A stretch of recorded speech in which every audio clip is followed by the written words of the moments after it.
أعوذ بالله من الشيطان الرجيم. بسم الله الرحمن الرحيم. الحمد لله رب العالمين وبه نستعين.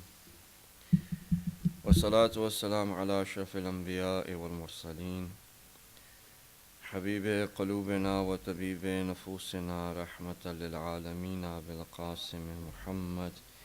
اللهم صل على محمد.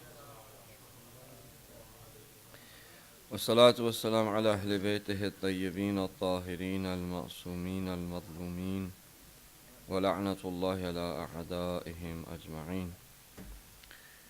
اللهم كن لوليك الحجة ابن الحسن صلواتك عليه وعلى آبائه في هذه الساعة وفي كل ساعة وليا وحافظا وقائدا وناصرا ودليلا وعينا حتى تسكنه أرضك طوعا وتمتعه فيها طويلا برحمتك يا أرحم الراحمين. اللهم صل على محمد. أما بعد. السلام عليكم ورحمة الله وبركاته. All praise and glory belongs to Allah, the Creator that creates only beauty, and it requires the eyes to be able to see His beauty. The eyes that do not perceive the power, the might, the mercy, and all of His qualities are truly not functioning, and you can call them blind. But those eyes that you see the beauty of Allah subhanahu wa ta'ala are not the eyes that you and I see. They are only means to be able to project an image inside of your brain that requires a mind to be able to see the beauty. So you can also say that someone that cannot see the beauty of Allah subhanahu wa ta'ala does not have a mind, does not have intellect. The true intellect is able to see the beauty in the creation of Allah subhanahu wa ta'ala. Intellect is not IQ. IQ is not intellect. IQ basically means the processing power of the brain, utilized by that individual, which does not mean intellect. If a person has a high IQ and the processing power is high, but is not able to see the Creator in the creation, then really that person is not intelligent. Right? So when we talk that Allah subhanahu wa ta'ala has created everything to be beautiful, those are the signs of Allah subhanahu wa ta'ala. And when we talk about this world, this is also a sign of Allah subhanahu wa ta'ala. And the choices that we make depend on our intellect. So a person of intellect would make different choices than a person of non-intellect. With me?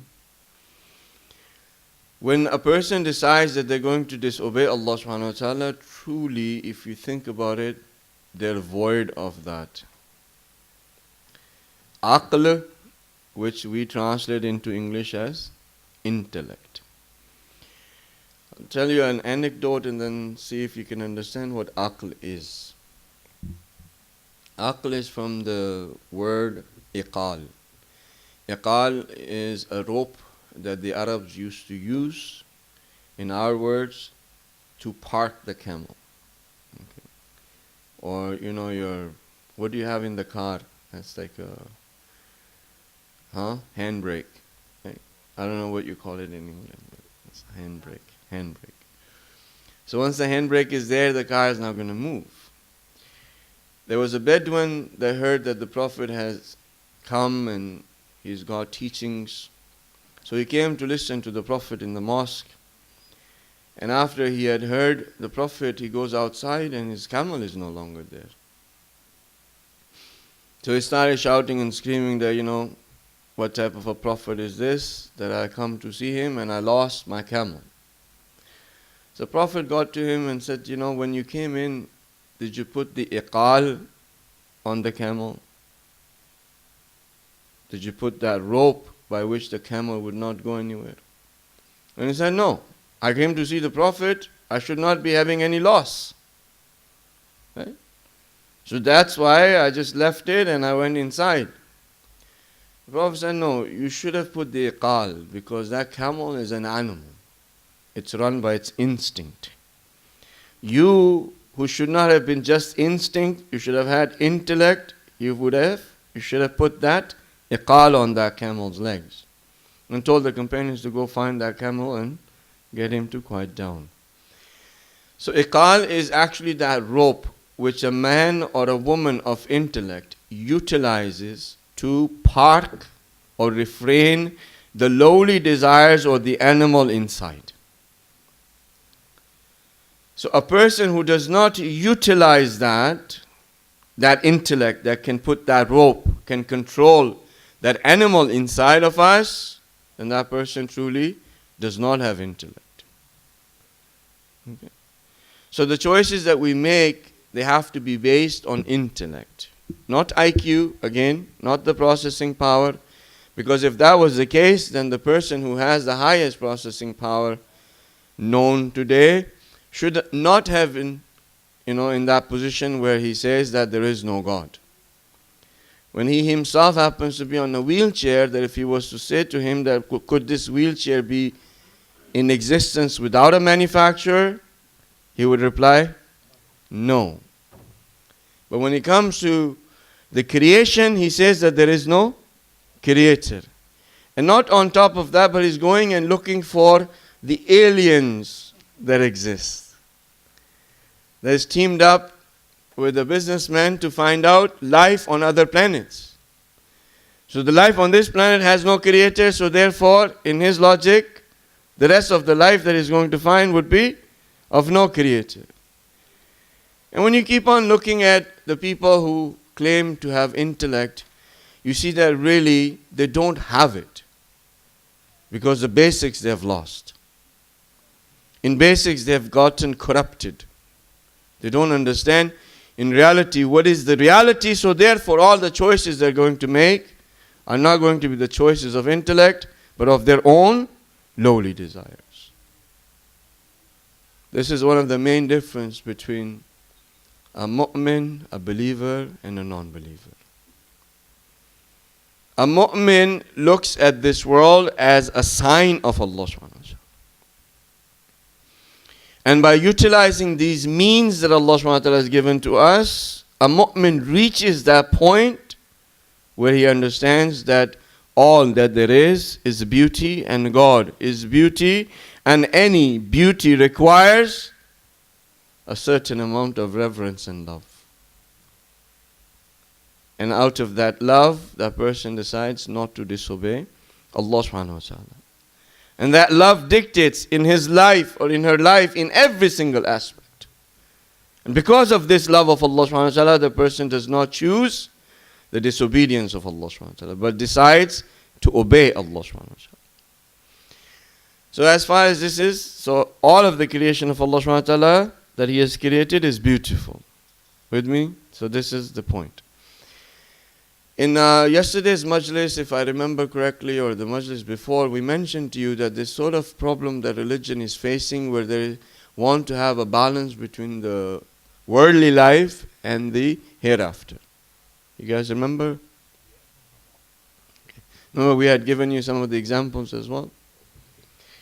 And it's truly a problem. Because if this problem is not solved in our minds, then a lot of confusion and a lot of stress is going to be there.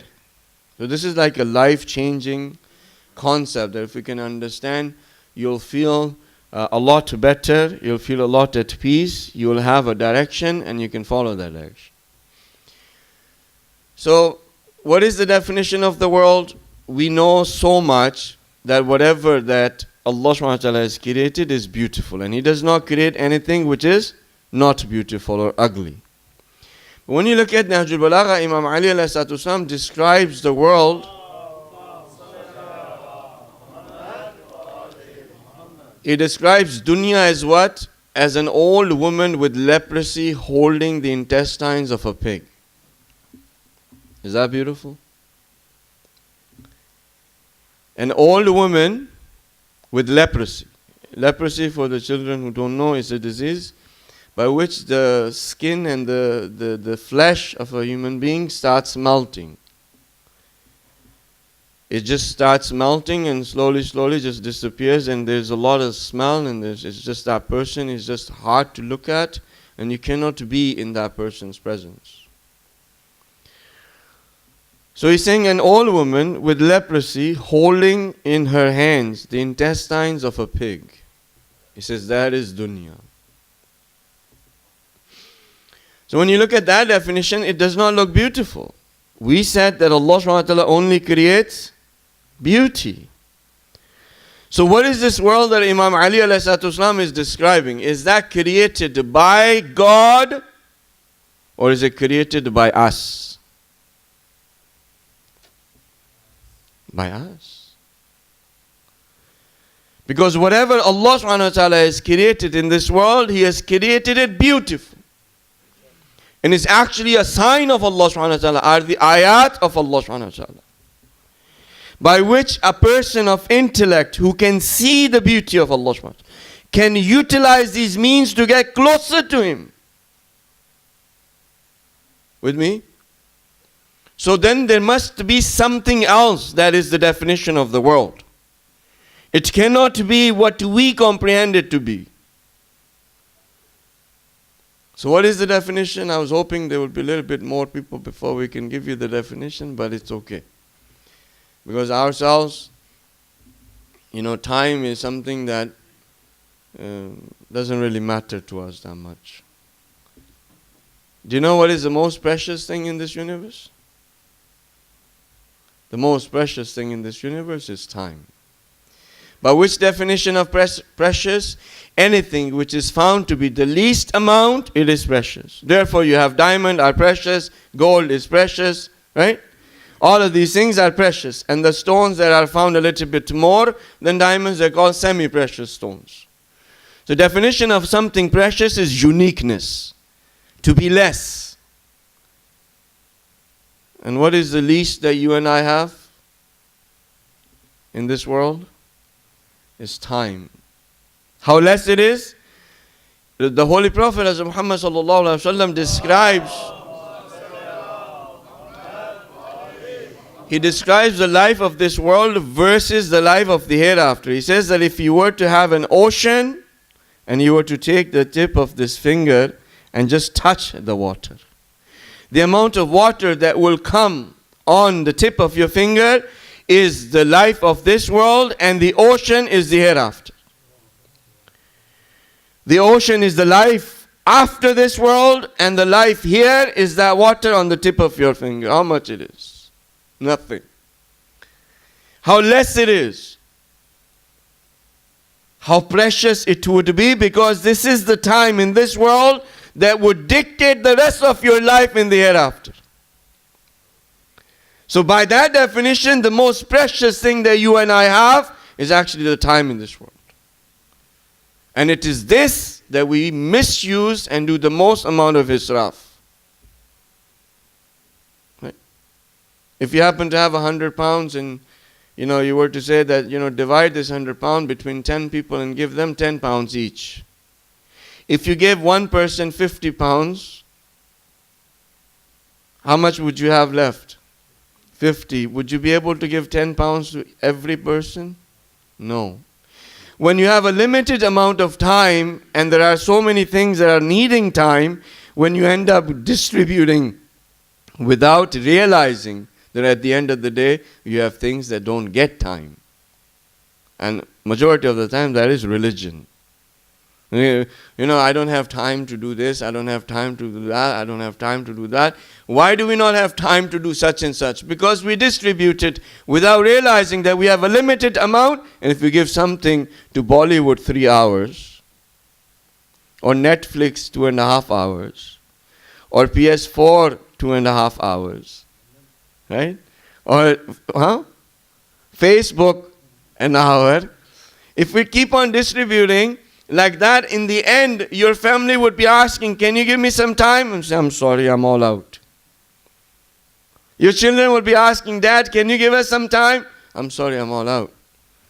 Quran will be saying, can you give me some time? Say, I'm sorry, I'm all out. Same thing for religion as well. So time actually is the most precious thing, and for us as Muslims, we should be the ones who should take this time to be the most precious. But we're the ones who waste it the most. Right? Especially because in our perception, in our mind, in our belief it is that this is a limited abode. That we are created in this world for a limited amount of time. And this limited amount of time would determine the rest of our eternity. So therefore a Muslim should be counting time not in hours or days or months or years, but in seconds. That I'm not going to waste this 1 second because I only have a limited amount. So here, we'll give you the definition now of what this world is, and think about it. So here's the definition. So whatever your eyes can see is not the world that has been condemned by Imam Ali or Aimma or Quran or the Holy Prophet. With me? So whatever your eyes can see is actually beautiful, and it is a sign of Allah subhanahu wa ta'ala, that you have to utilize as means to get to that end, which is Allah subhanahu wa ta'ala. So far clear? Okay. So, can you see this? Right? So would you say this is a worldly thing? Is it a worldly thing? It's not a worldly thing. Why? Because you can see it. And I said anything that you can see is actually a sign of Allah subhanahu wa ta'ala, and it is beautiful. It's not condemned. With me? I could have maybe should have used the phone as an example. So I can use that, it's okay. If I can find one, if you can recite aloud.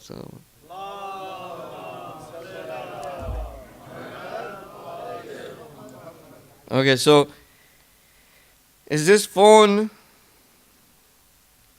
a worldly thing? Urdu ke andar ye dunya ki cheez hai. Is this a worldly thing?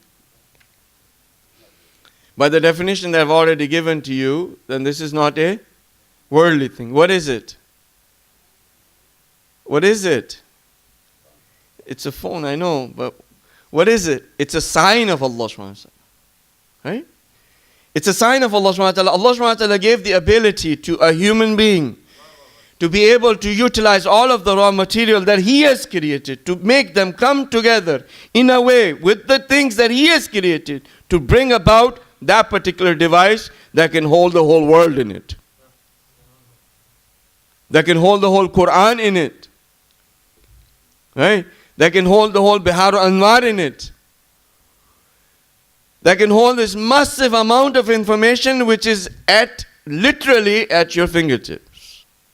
The access is at your fingertips. Now how can this be a worldly thing? Right? And if I did have some money too, but I don't know. But just for a visual, I think we should do that. I'll have some. So, what is this? It's a 10 pounds, yeah. Is this a world? Is it a worldly thing? Ye dunya ki cheez hai? Is it a worldly thing? What is it then? It's a sign of Allah subhanahu wa ta'ala. True? By this sign of Allah subhanahu wa ta'ala, you can get nearness to Allah subhanahu wa ta'ala. By this sign of Allah subhanahu wa ta'ala, you can feed someone which is a creation of Allah subhanahu wa ta'ala as a representative of Allah subhanahu wa ta'ala. By this you can utilize to be able to give that opportunity to an individual who is not able to have shelter on their head, where they can be protected by the elements. Is this what Imam Ali ﷺ described as an old woman with leprosy holding the intestines of a pig?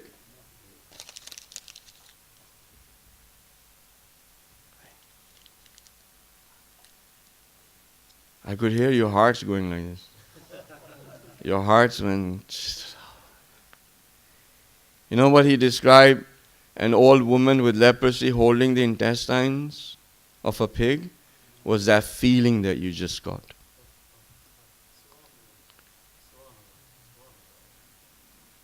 That attachment to that 10 pound, that in your heart you just sank. Oh my God. It's paper. If you just look at it as a sign of Allah subhanahu wa ta'ala, it's paper. Printed. With some numbers on there and a picture. That's all it is. Yes, of course it's a sign of Allah subhanahu wa ta'ala. Because He gave the mind to the human being to be able to utilize as currency, to be able to barter or to exchange services and so forth. Yes, for a social system. It is a sign. But what is that world that is condemned by Imam Ali, by the Quran, by Hadith, and all of the friends of Allah subhanahu wa ta'ala, is that feeling that you had inside. And that you cannot see. With me? So now we understand what is the world that has been condemned is actually the things that our eyes do not see. Whatever our eyes see is actually the creation and the sign of Allah subhanahu wa ta'ala, and what our eyes cannot see. Can you see jealousy? Can you see jealousy? No. Who created jealousy? Allah subhanahu wa ta'ala? No. Who created jealousy? You and I did. Where does it exist? Inside of me. Can you see it? No. Can you see the signs of jealousy? Yes. But can you actually see it? No. So what is that world that's condemned? It's jealousy. Arrogance. Can you see arrogance? You can see the signs. You see that person. Especially you can see the signs of arrogance when a person shakes your hand. An arrogant person, the way they shake your hand, and a humble person, the way they shake your hands, you can tell. The body language doesn't lie. And this shaking of hands is actually so important that we have actually lost the actual essence of it. In the traditions we have, when two mu'mins, they shake hands, the longer that they hold their hands with each other, for that same amount of time their sins are being forgiven.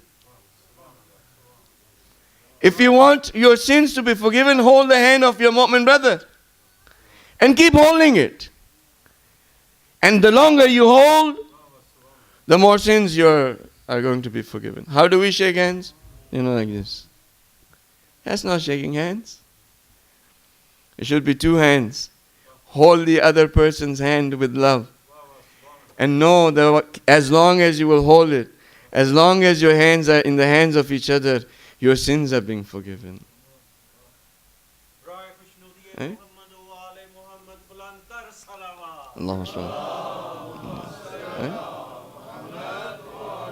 Why do we do that in the end of the namaz of our salah? We shake each other's hands. It's an opportunity to have our sins forgiven. It's not just a custom. Why? Because the longer you will hold hands with each other, the longer you will hold it, the longer the jealousy and arrogance will go away. The more you hold it, the more love will fill your hearts for each other. And the less jealousy and arrogance you would have. And the more you hold it, the more love and unity that you will have. And the less angry you will be with that person. Right? So, you cannot see arrogance, but that arrogance is. Can you see the attachments to the world? You cannot. Right? So now, when you talk about hubb dunya, what do we mean here? The love of those things that your eyes cannot see. With me? Hubb dunya is the key or is the head of all of evil, of all of mistakes. So somebody, for example, you call somebody a worldly person, they take their phone out, and for example, this happens to be a Note 4 with Note 4 Edge. It's not that new anymore, but right. So they take out.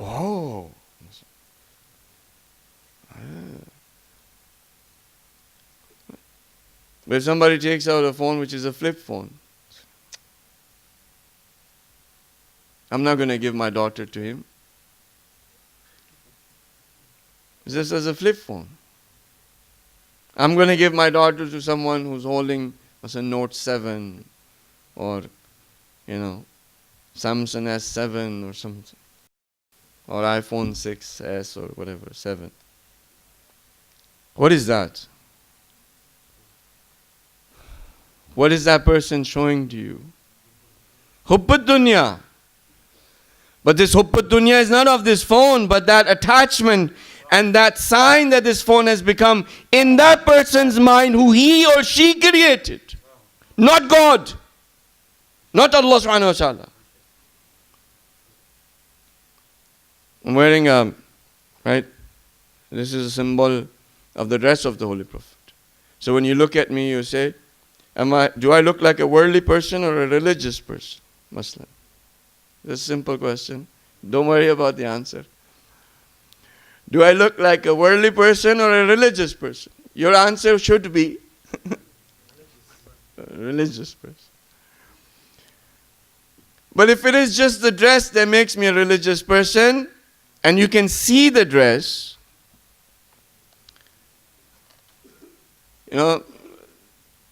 it's not the dress that makes the man, right? Like some people wear this dress so that others can give them respect. Some wear this dress to give this dress respect. Some people put the abakaba and buy the amama from Walmart so that they can get respect from individuals. And some people wear this dress to give respect to this dress. There's a difference. So when you look at me, you say that I'm a religious person, but I could be a worldly person. How? If my heart is attached to that particular thing, or I have jealousy or arrogance, or the attachment to those things that you and I cannot see, then even if I'm wearing the dress, the symbolic dress of the Holy Prophet, I do not become a religious person. I'm still a worldly person. Why? Because the world that has been created by you and I cannot be seen by these eyes. So in reality now, if you want to have the definition of a religious person would be that individual who takes the means that Allah subhanahu wa ta'ala has created, to the right way utilizes them, sees the utility and means of these things not as independent, but means towards that one end, which is Allah subhanahu wa ta'ala. That's a religious person. And the one who confuses means with ends actually becomes a worldly person. Is that clear enough? This phone is means to something. It's not the end. If I make it the end, what will happen? This phone will actually become my God. And then what will happen? I will find it to be worthy of love, obedience, and worship. And then if I leave it at home, I will drive 25 miles, 35 miles back to go and get this phone. Why? Because I've gotten attached to it so much that it seems as if it is part of me. And if I don't have it, it seems as if I am empty. With me so far? So what is the difference between a mu'min, a believer, and a non-believer? The difference is that a believer sees this world as the beauty and the signs of Allah subhanahu wa ta'ala as means to gain nearness to Him, to realize the greatness of His, and does not take these things as the end, but takes them as means. And if you do that, then in reality, what will happen is that every single living moment of yours that you are in this world, you will see these means only as means. Only as means. You will start seeing them as the signs of Allah subhanahu wa ta'ala. Before it, you will see Allah in it you will see Allah, and after you will see Allah. Right? So then the whole theory goes out of the door or the window. Now what is the definition of a religious person? And what is the definition of a worldly person? Now that you know the definition, you will not get confused. This line between world and the hereafter is drawn by you and I. It's not been drawn by Allah subhanahu wa ta'ala. Allah subhanahu wa ta'ala, whatever He has created is actually creation of beauty and mercy and love. It is us who draw that line. That this is world and this is not. You're going to work is not a worldly action. The only reason why it seems like a worldly action is because what you have inside that you have created. Otherwise, going to work is actually obedience and the worship of Allah subhanahu wa ta'ala. Raising children is not a worldly thing. It's actually a worship of Allah subhanahu wa ta'ala. And how great of a worship it is that Ayatollah Khomeini, Imam Khomeini Rahmatullah said one day to his daughter, he said to her, she came in and said that my kids are making me really, really upset. And he said to her that, whatever reward you have of raising these children, give it to me. I will give you the reward of my worship.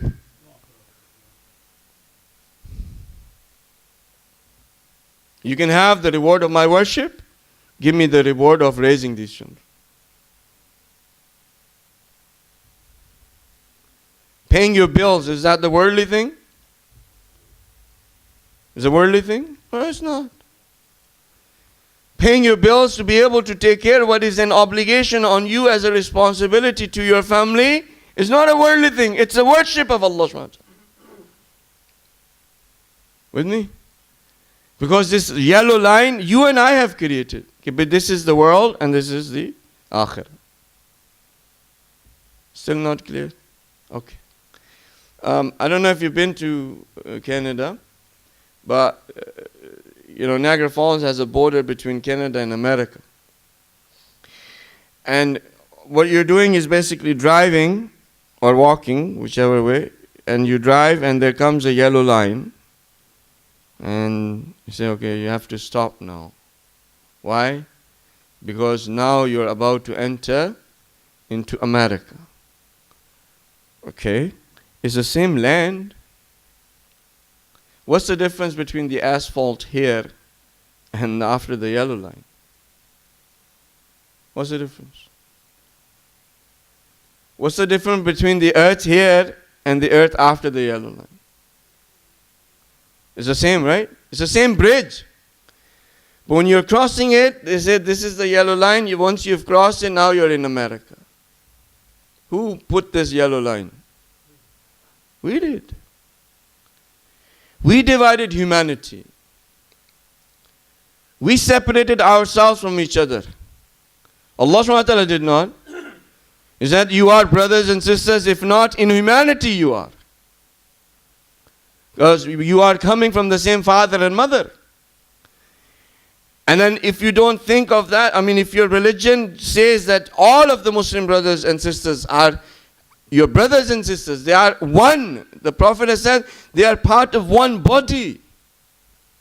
We're the ones who draw the yellow lines. Tu khoja hai, main Punjabi hu. You are this, you are that. You are Iraqi, I am this. We're the ones who have made it. All it was good for was just an introduction. Where are you from? For example, Pakistan. Where are you from? Afghanistan. That was all that it was good for. But we drew these yellow lines so much that we separated ourselves thinking that we are separate. We're not separate. We're living in the same earth. And then we get this idea about mind your own business. How can I mind my own business? You are my business. If you could imagine all of us in a boat and we start drawing these yellow lines. This is my line, this is your line, this is your line, this is your line. And then one person decided to make a hole in that boat. So what are you doing? Mind your own business.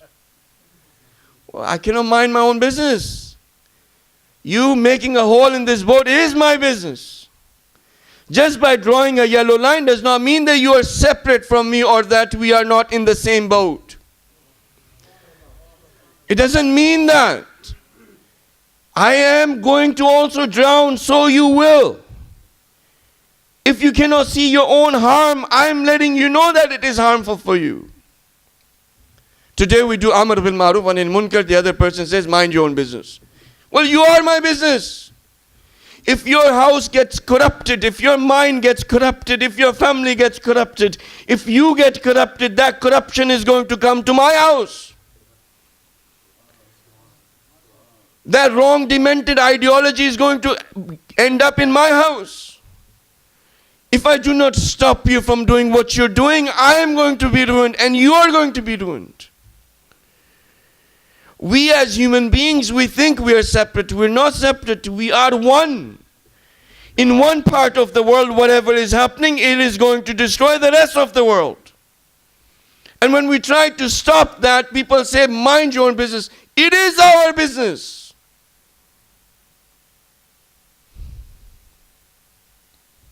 It is our business. And that is to save humanity. Imam Hussain went to correct what had gone wrong in the society because he understood that this nation of my father and my grandfather, if it is not corrected, this sort of demented ideology and this love of attachment of this world and all that has gone wrong in them is going to seep into the rest of the world. And today we don't. We just, जैसे पंजाबियों का centre है, खोजों का centre है, Lebanese का है, अफगानियों का है, इसका है, उसका. Whatever happens in one center is going to translate into the other. If you do not stop people from drinking the blood of animals and having this demented ideology about what their mazhab is, you think it's just going to remain in that particular city or center? It's going to seep over it and it's going to destroy everything else. But we don't realize that. If there is one sister that is not wearing the Islamic dress, which is the right of Allah subhanahu wa ta'ala, if we do not ask her and we don't tell her to wear the Islamic dress, which is the right of Allah subhanahu wa ta'ala, is going to seep over into the rest of the sisters.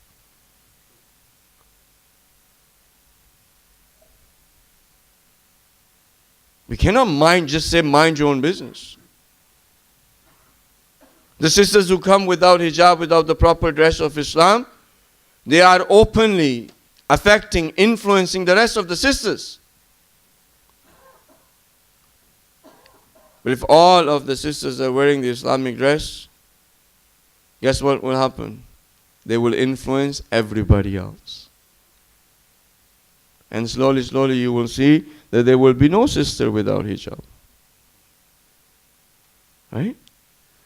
So it is our understanding that has gone wrong, that we are separate. We're not separate. We are the same. So when you talk about the world and the love of this world, stop thinking that it is money. Stop thinking that it is a house. Stop thinking that it is a car. Stop thinking that it is bills. Stop thinking that it is a phone. Stop thinking that it is a TV. Stop thinking all of that. These are not the world that Allah subhanahu wa ta'ala has condemned. It is that world that you and I have built with choice that Allah subhanahu wa ta'ala has condemned. So, what is that inside? What is the raw material? One we told you is jealousy. The other is arrogance. The third is when means become the end.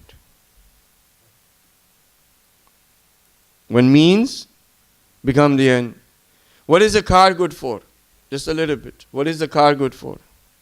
Driving. What if you don't drive the car and just keep it in a showroom? Huh? What is that good for? Nothing. The car was made to get you from A to B. It wasn't made to collect it. You know how people have a collection of cars? They have this Lamborghini and then all the, and they're very proud that I have all of this collection. Well, Really, these things were made to drive, not to collect them. Right? Same example I'll give you with the religion. Quran was revealed to the Holy Prophet for the guidance of humanity. It was not revealed so that you and I can put it in a nice ghilaf cover and put it on top of the shelf and only take it out when somebody dies, or you want to know what your future holds. Right? Is that what Quran was made for? It wasn't made for that. Just like that car was not made for that. So inshallah, as we go along, we will try to explain to you a little bit more so that the choices that we are going to make now, we are going to be making them being aware. That which choice is going to make me a worldly person and which choice is going to make me a religious person. And when you look at Karbala, the reason why the atrocities were committed is because of the world that the enemies of Imam Hussein had created inside of him. Shimr had created this world inside based on jealousy, on arrogance. His means had become the end. When he was sitting on the chest of Imam Hussein said, "Do you not know me? Am I not the son of Imam Ali? Am I not the grandson of the Holy Prophet? Am I not the son of Bibi Fatima?" And Imam introduced himself, "Do you not know me?" He said, "I do." He said, "Then why are you doing this?" He said, "Because I have been promised the wealth and glamour of this world." If you and I build the same world inside of us that was built by the enemies of Imam Hussein as-salam, or that was built by the Kufis, or that were built by those individuals who left Imam Hussein in Makkah and in Medina, if we were to build that same world, what is the difference? What is the difference? When you look at the ones who were in the camp of Imam Hussein, their world was not built on jealousy, arrogance, and the end being the means. The means being the end. It wasn't built on that. It was built on obedience. It was built on humility. It was built on the submission to the will of Allah subhanahu wa ta'ala. And even the children. When you look, even the children. When you hear the story of the sons of Muslim ibn Aqil, what did they say in the end? Say, "Let us pray namaz. Let us pray salah." With all of the difficulties that they had gone, the oppressor had asked, "Beg for your life." So we're not going to beg you for our life. You're not our creator. If you can, give us some time to do our salah. Well, does that show that even those children, their world was not built on the same things as you and I? And a brother seeing the severed head of his own brother. Could you imagine that? That in front of your eyes, your brother's head is severed and is thrown into the river. And those children in Karbala, Hazrat Muhammad, the sons of Bibi Zainab, what were their worlds made up of? On the last night, they're discussing with each other that when the morning comes, I'm going to go. I'm going to go. He says, "No, I'm going to go first." Ajib. These are young children. Young children. They're discussing about going, who have their whole life in front of them. They're discussing about sacrifice. That they're going to give their lives to protect the representative of Allah subhanahu wa ta'ala. And what is their mother saying? It breaks your heart. What is this mother saying? This mother who had these beautiful children is saying to them that if you do not support Hussein tomorrow, you will not be my sons. You will not be my sons. If you do not sacrifice yourself, you are not my sons. Where are those mothers? Where are those mothers? These mothers who gave their children, who told them that if you do not go and do that sacrifice, I will not call you my son. Where are those mothers? May every mother be sacrificed on those mothers.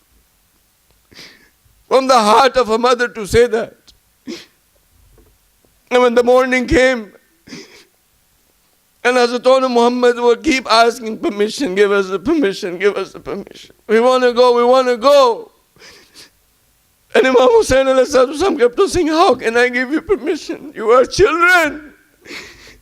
You are children, the enemy in front of you, thousands of people with swords and with spears, with arrows. These are two little children asking permission. And then they went back. Bibi, Imam Hussain is not giving us permission. Mother, she is not giving us permission. And Bibi goes to Imam Hussain and says, look, have I ever asked you anything in this life? As a sister, have I asked you anything in this life? And Imam Hussain said, then, my brother, I'm asking you for the first time. I'm asking you for the first time, let my children go. Let them go.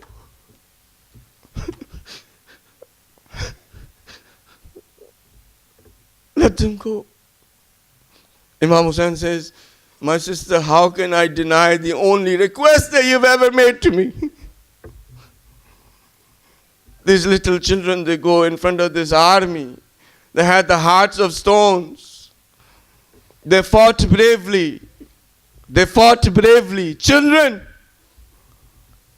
fought bravely.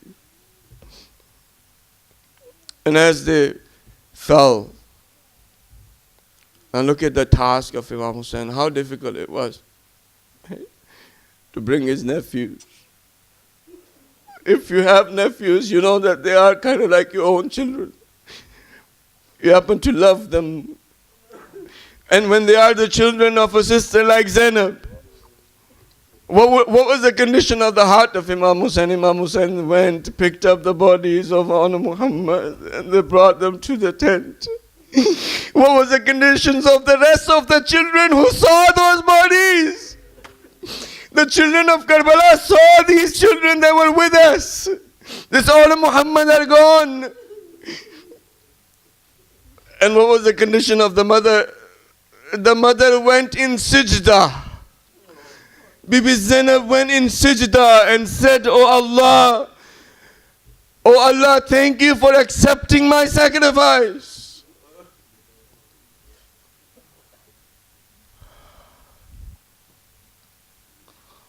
For the sake of Bibi Zainab's heart, that was the heart of a mother. For the sake of those little children who sacrificed to protect their religion, you and I have. For the sake of each pain and each wound on the bodies of all Muhammad. Oh Allah, we beseech you to forgive our sins, to give us the opportunity to submit to your will, for us to be not of the worldly people, but for us to be your slaves. Oh Allah, purify our hearts from all of the attachments that we have built. You are the most merciful God.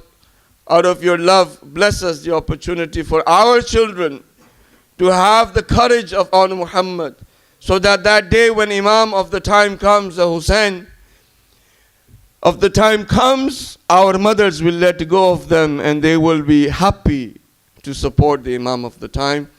Bismillah ar-Rahman ar-Rahim. Wal-Asr.